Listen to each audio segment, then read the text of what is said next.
তাহলে মন্ত্রী সব কাজ ঠিকঠাক ভাবে করে এসেছো, তাই তো? আগে মহারাজ, আমি কোন কাজটা ঠিকঠাক করে করি না আপনি বলুন। আমি শুধু আপনাকে ওই কোষাগার থেকে মোহর সরানোর কাজটাই খুব ভালোভাবে করতে দেখেছি মন্ত্রী মশাই। আর বাকি সব কাজে তো আপনি লবডঙ্কা। গোপাল, মুখ সামলে কথা বলো, হ্যাঁ? বেশি বাড়াবাড়ি করো না। কি বলতে চাইছেন মন্ত্রী মশাই? বাড়াবাড়ি করলে মারামারি হয়ে যাবে? আচ্ছা, হয়েছে হয়েছে, অনেক হয়েছে, সকলে এইবারে থামো। ঝগড়াঝাটি বন্ধ হোক, এমনিতেই খুব গরম। বলছি কি, যা গরম পড়েছে এইখানে তো থাকাটাই দায় হয়ে যাচ্ছে। উফ, আর যে পেরে উঠছি না। মনে হয় আপাতত এখান থেকে কদিনের জন্যে। মহারাজ, বাইরে রাজ্যের প্রজারা জড়ো হয়েছে, সকলে মিলে বিক্ষোভ করছে। একবার একবার শিগগির আসুন মহারাজ, নইলে সাংঘাতিক কিছু একটা ঘটে যাবে। কি হলো? আবারও কোনো সমস্যা হলো নাকি? আমাদের রাজ্যের প্রজারা তো যথেষ্ট বোঝদার, তারা তো এমনি এমনি ঝামেলা ঝঞ্ঝাট সৃষ্টি করার মানুষ নয়। গোপাল, চলো গিয়ে দেখি।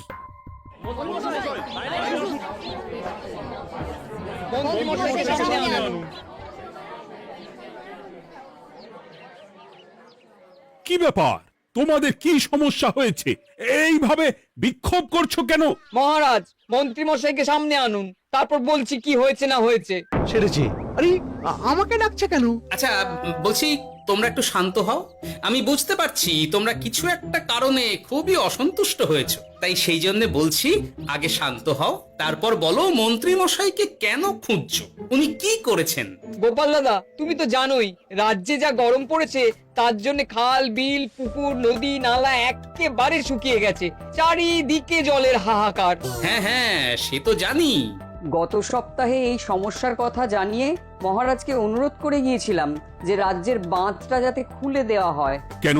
আমি তো তোমাদের কথা রেখেছি। আমি তো দুদিন আগেই মন্ত্রীকে পর্যাপ্ত পরিমাণে মোহর দিয়ে বাঁধ খোলার কাজে পাঠিয়েছিলাম। কেন, উনি কি বাঁধ খোলেননি? সেইটা ওনাকেই জিজ্ঞাসা করুন। গত দুদিনে উনি তো বাঁধ খুলতে আসেনি, উপরন্তু আমরা ওনাকে ডাকতে গেলে উনি আমাদেরকে তাড়িয়ে দিয়েছেন। সে কি, এ তো ভারী অন্যায়। দুদিন ধরে অপেক্ষা করে আর না থাকতে পেরে আজকে আমরা এখানে এসেছি। এই অবস্থা আমরা কি করব? যদি আমাদেরকে আমাদের রাজ্য সাহায্য না করে তাহলে কোথায় যাব আমরা? ছি ছি ছি, আমি তো ভাবতেই পারছি না। মন্ত্রী, এই মন্ত্রী! মহারাজ, মন্ত্রী মশাইয়ের ব্যাপারটা পরে দেখে নিচ্ছি, আগে এদেরকে শান্ত করেই চলুন। মনে রাখবেন, প্রজারা একবার বিপক্ষে চলে গেলে কিন্তু খুব মুশকিল হয়ে যাবে। শোনো সকলে, তোমরা আজকের দিনটা একটু কষ্ট করো। আমি কথা দিচ্ছি, কাল সকাল হলেই বাঁধ খোলার ব্যবস্থা করব, ঠিক আছে? ঠিক কথা বলেছো তো গোপাল দাদা। দাদা বলে যখন ডাকো, তখন দেখো এই দাদা তার ভাইদের কিছুতেই নিরাশ করবে না। শুধু আজকের দিনটা একটু চেয়ে নিচ্ছি, ব্যাস। ঠিক আছে, আজকে আমরা চলে যাচ্ছি, কিন্তু কালকে কিছু না হলেই। কোনো কিন্তুরই জায়গায় নেই পুঁটির বাবা। আর তোমরা আর রাগ করো না। চিন্তা করো না, সকাল হলেই সাঙ্গ পাঙ্গ নিয়ে আমি বাঁধ খোলার কাজে নেমে যাব।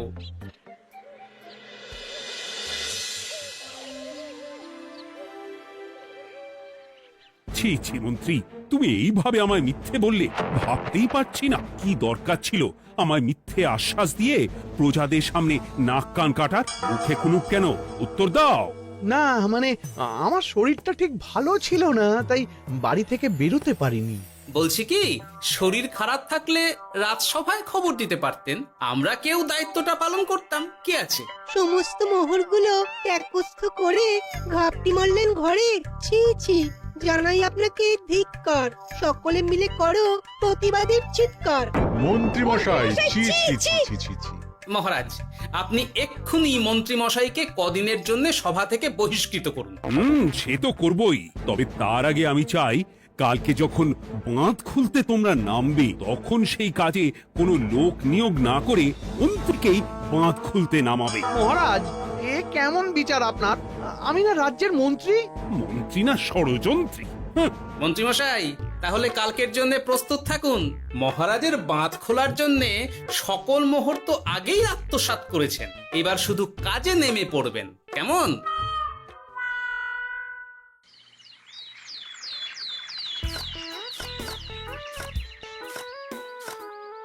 ওহ গোপাল, এইবারে ছেড়ে দাও, আর পারছি পারছি না।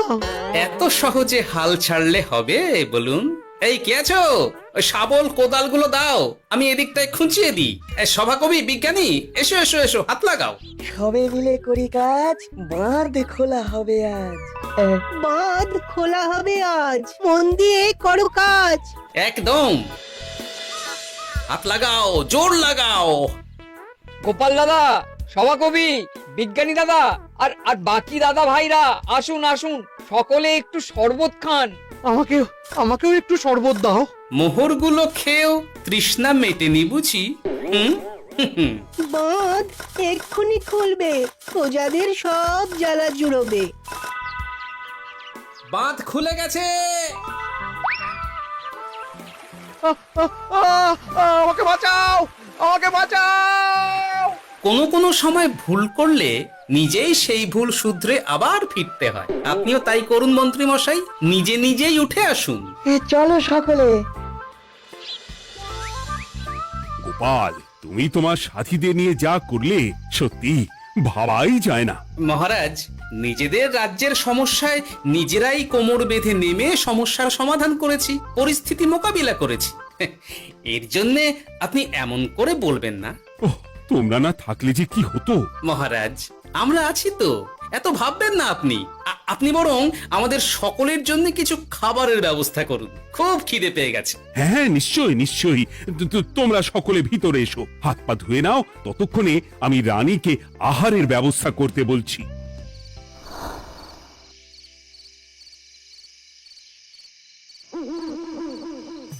ওমা গো, ওমা বাঁচাও, কি শরীর খারাপ তাই না লাগছে গো। একে গিন্নি, বাবারে, কি হয়েছেটা কি? ও, তুমি এইভাবে এখানে শুয়ে কাতরাচ্ছ কেন? বলি তুমি এসেছো? হ্যাঁ, এই তো আমি চলে এসেছি। কি হয়েছে গিন্নি? তোমার কোথায় কষ্ট হচ্ছে? গরমে হাঁসফাঁস করছি গো, পারছি না। রান্না করতে গিয়ে খুব বাজে অবস্থা হয়ে গেছে গো, এই থেকে এইখানে পড়ে পড়ে গড়াচ্ছি। ঠিক আছে, আজ আর রান্না করতে হবে না গিন্নি, আমি রাজবাড়ি থেকে খেয়ে এসেছি। বাহ, নিজে খেয়ে এসেছো বলে আর রান্না করতে হবে না বলে দিলে? এদিকে রাত্রে আমি খাবো কি, সে খেয়াল আছে? হ্যাঁ হ্যাঁ, খেয়াল আছে, খেয়াল আছে। যাও, আমার জন্য রান্না চাপাও আর একটু জল দাও। দেখো, এত গরম পড়ে কৃষ্ণনগরের অবস্থা শোচনীয় হয়ে গেছে। বয়স্ক লোকেরা কোনো কাজই করতে পারছে না।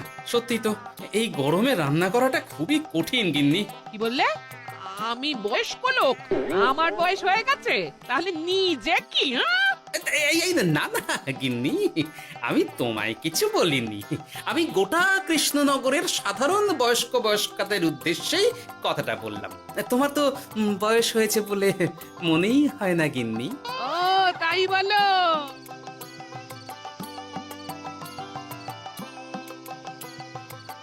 নাও গিন্নি, জল নাও। আজ না হয় আমি রান্না করব। হে ভগবান, মুখের একটু লাগাম দাও। এইভাবে যখন তখন সত্যি কথা বলিও না।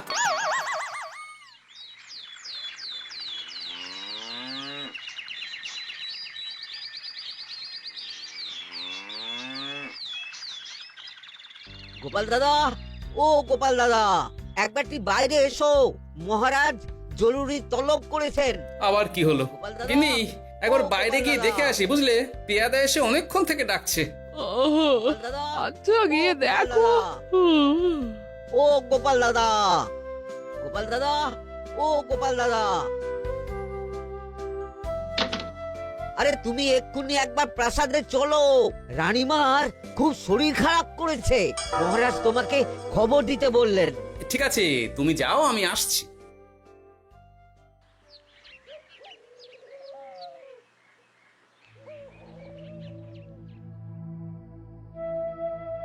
গোপাল, কি হবে বলো তো? রানী তো দুমদাম করে ব্যারামে পড়ে না। মহারাজ, ভয় পাবেন না, আমরা আছি তো। বৈদ্যকে পরীক্ষা করতে দিন, দেখি সে কি বলে। মহারাজ, অতিরিক্ত গরমের জন্য শরীরটা খারাপ হয়েছে। আসলে উনি এই তীব্র দাবদাহ নিতে পারেননি। তবে চিন্তা করবেন না মহারাজ, আমি বাড়ি গিয়ে এক ধরনের বিশেষ পথ্য পাঠিয়ে দিচ্ছি। রানীমা খেলেই সুস্থ হয়ে উঠবেন। মহারাজ, নিজের কানেই তো শুনলেন, রানীমার তেমন গুরুতর কিছু হয়নি, চিন্তা করবেন না। বৈদ্যর ওষুধে উনি সেরে উঠবেন। যাওয়ার আগে একটা কথা বলে যাই, গরমের এই দাবদাহ কিন্তু আরো ভয়ঙ্কর হবে, তাই সকলে খুব সাবধানে থাকবেন। শরীর যাতে ঠান্ডা থাকে এমন হালকা পাতলা খাবার খাবেন। আসি, রাজসভায় দেখা হবে।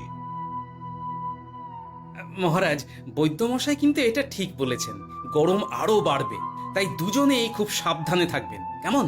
গতকাল তো আমার গিন্নিও গরমের চোটে কুপকাত হয়ে গেছিল, শেষমেশ আমাকেই বাড়ি গিয়ে রান্না করতে হলো আর কি। ও বাবা, তাই নাকি?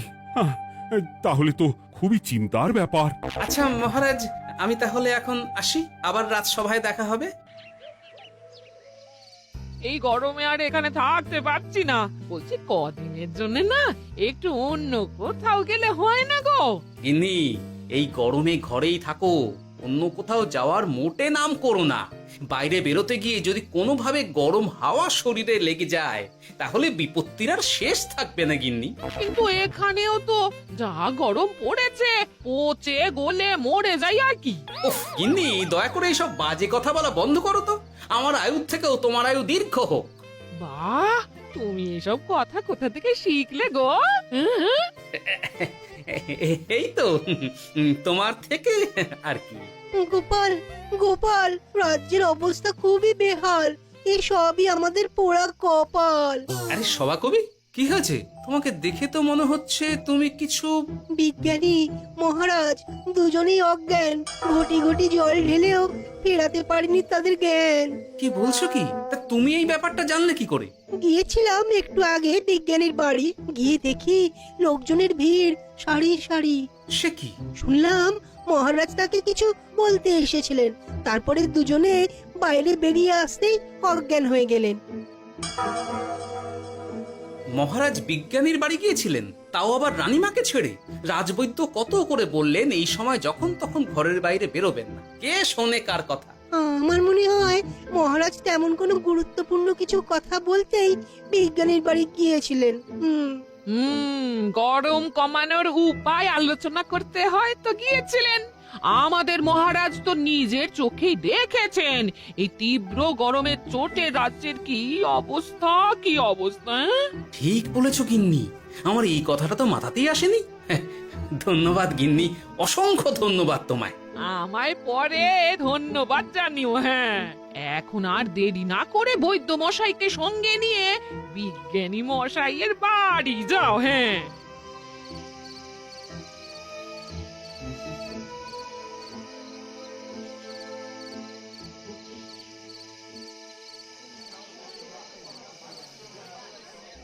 কি বুঝছেন বৈদ্যমশাই? খুব একটা ভালো কিছু বুঝছি না গোপাল। দেখো, সত্যি বলতে ওই কৃষ্ণনগরের অবস্থা খুবই বাজে, তাই এখানকার মানুষেরা একে একে অসুস্থ হয়ে পড়ছে। বাইরের অবস্থাটাও তো ভালো নয়, বুঝতেই পারছো। এখন সান্ধ্যকালীন হাওয়াতেও গরমের তাত রয়েছে। দেখুন, রাজ্যের যা অবস্থা, তাতে যদি রাজ্যের মাথা থেকে সমস্ত প্রশাসনিক প্রধানরাই অসুস্থ হয়ে পড়েন তাহলে তো ভীষণ বিপদ। সে তো বটেই, এই জন্যেই আমি বলি কি, মহারাজ সহ সকল সভাসদেরা এই রাজ্য ছেড়ে কদিনের জন্য পাহাড়ি কোনো এক জায়গায় গিয়ে থাকুন, পরিবার নিয়েই যান। দেখুন, আগে নিজেরা বাঁচলে তবে তো রাজ্যবাসীকে ভালো রাখতে পারবেন, তাই না? কথাটা কিন্তু মন্দ বলেনি বৈদ্য। গোপাল, এই গোপাল, তুমি পাহাড়ে যাওয়ার ব্যবস্থা করো। এইখানে আর কিছুদিন থাকলে মরেই যাব। হ্যাঁ গোপাল, আমারও তাই মত। এক্ষুনি যা শরীরে ক্লান্তি এসেছে, আর কদিন এইখানে থাকলে মরেই যাব। মহারাজের অনুরোধে গরম কমানোর কোনো ব্যবস্থাও তো করতে পারলাম না, বাইরে বেরোনো মাত্রই দুজনে মূর্ছা গেলাম। বাবা, ঠিক আছে, বুঝেছি। মহারাজ, আপনি আর এই ব্যাপারটা নিয়ে বেশি ভাববেন না। বিজ্ঞানী, তুমিও আর বেশি কথা বলো না। আমি পাহাড়ে যাওয়ার ব্যবস্থা করছি। আমরা রাজসভা সকলে সপরিবারে যাব। অনেক কাজ হয়েছে, এখন কিছুদিন আমাদের বিশ্রাম দরকার।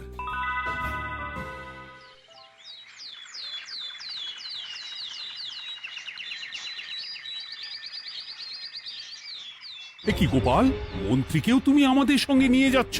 আহ, তুমি কি সব ভুলে গেছো? মহারাজ, আপনি খামোখা উত্তেজিত হবেন না। আপনার শরীরটা কিন্তু ভালো নেই। আর মহারাজ, আপনার রাজ্যে বাস করে আপনার থেকেই শিখেছি বিপদের দিনে পরম শত্রুকেও দূরে ঠেলতে নেই। গোপাল এটা ঠিক কথাই বলেছে।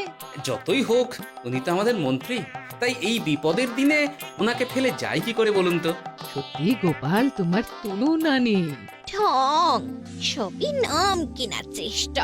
গোপাল, চলো এইবারে রওনা দিই। বলছি, খাবার দাবার আর জলের কলসিগুলো উঠেছ তো? হ্যাঁ, খাবারের পাত্রগুলো আপনার জিম্মায় থাকবে, আর জলের কলসিগুলো আমি সামলাবো।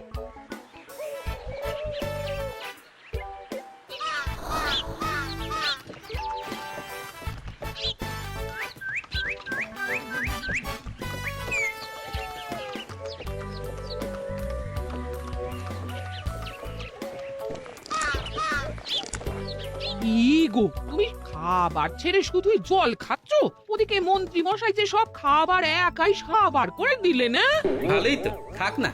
এরপরে বড় বাইরে যেতে হলে বুঝবে, আমি তো ওই জন্যই নিজের জিম্মায় শুধুমাত্র জল নিয়েছি। দেখো, জল খেলে ছোট বাইরে যাওয়ার দরকার হলে চলে যেতে পারবো, কিন্তু বড় বাইরে যাওয়ার দরকার হলে তো যেখানে সেখানে যেতে পারবো না। তাই জলই সই। কিন্তু সবার জল যদি তুমি একাই শেষ করে দিলে তাহলে? এই রে, এটা তো ঠিক বলেছো গিন্নি। পথে ঘাটে কোনো পানীয় জলের পুকুর বা কুয়ো দেখলে জল ভরে নিতে হবে, বুঝলে?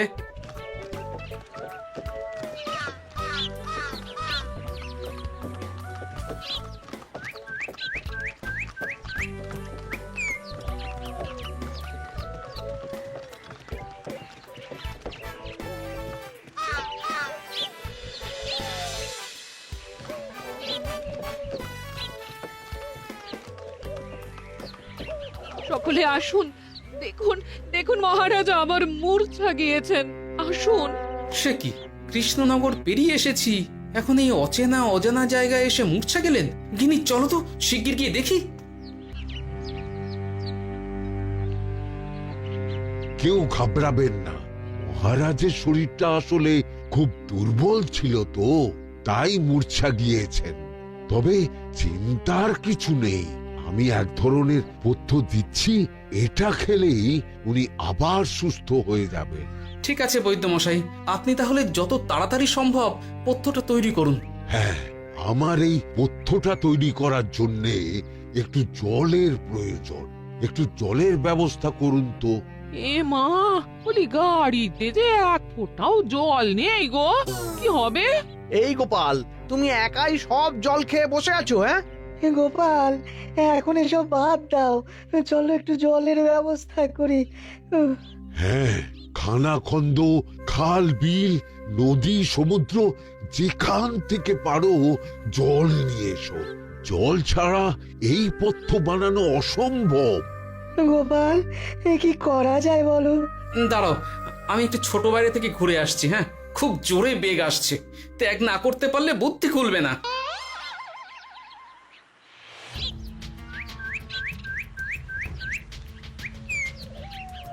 ওদিকে একটা পাত কুয়ো দেখতে পাচ্ছি মনে হচ্ছে।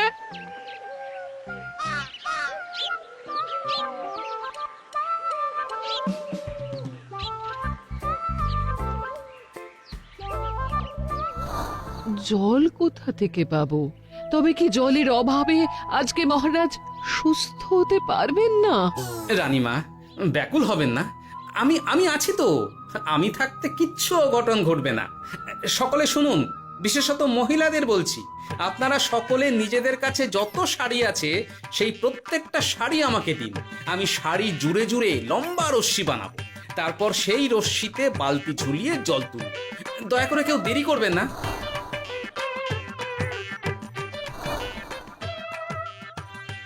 এই নাও আমার 5খানা শাড়ি। হ্যাঁ, এই নাও আমার 10খানা শাড়ি। আমি বাবা আমার লতা পাতা মিনি করা শাড়িগুলো দেব না। যা পারো করো, আমি বড় বাইরেতে যাচ্ছি। ওমা, বিপদের দিনে শাড়ি দেবে না? গায়ের জোরে নিয়ে আসবো। হ্যাঁ,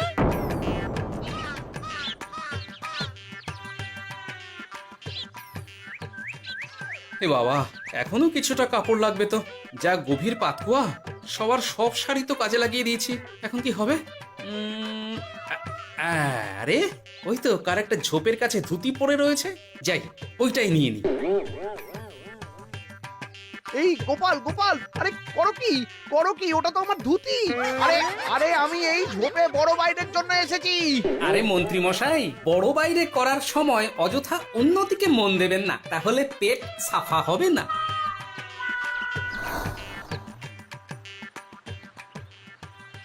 গোপাল, তুমি ছিলে বলে এই যাত্রাতে রক্ষা পেলাম। ভগবান তোমাদের অনেক অনেক মঙ্গল করুক। এই দেখো না, ওরা না আমার লতা পাতা আঁকা শাড়িগুলো নিয়ে নিয়েছে। এই, দূর তোমার শাড়ির লতা পাতা, আমি নিজেই জড়িয়েছি বড় বড় ঘাস পাতা। কি চুল করছে রে, দূর ছাতা।